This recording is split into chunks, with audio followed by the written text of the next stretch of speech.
Gönderecek durum. Evet. Onun yaptığını sana da yapıyor.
Ama doğal olsun diye.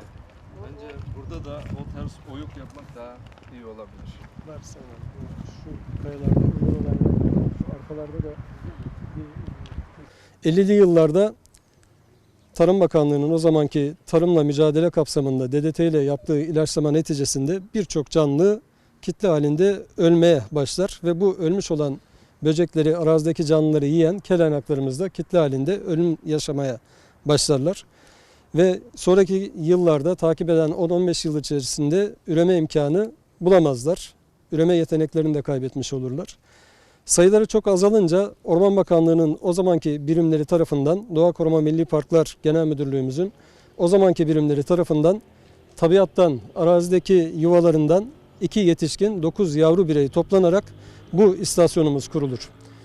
Her yıl yavaş yavaş üremeleri sağlanır. Daha sonra göçe göndermiyoruz. O zamandan bir ara gönderilmiş, sonradan gönderilmekten vazgeçilmiş.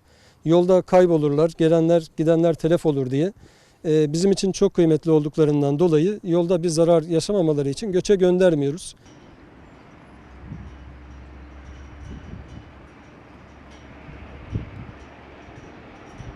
Tamamı 241 tane şu anda. Bunlar genelde tek eşli yaşıyorlar. Tamamını biz serbest bırakacağız. Bunlar yavrularını büyütünceye kadar, yani normal şartlarda göçmen karakteri gösteren kuş türleri bunlar. Göçe gitmeye başlayacakları zaman biz göçe gitmesinler diye tekrar kafesin içerisine alacak şekilde tedbirimizi alıyoruz ve kafesin içerisine alıp bizim gözetimimiz altında veterinerlerimizin ve ilgili teknik arkadaşlarımızın kontrolü altında burada bakımlarını bir dahaki üreme zamanına kadar yürütüyoruz.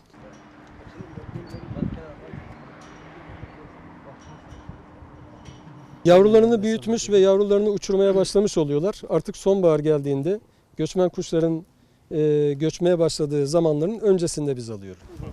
Kapıyı açacağız biz.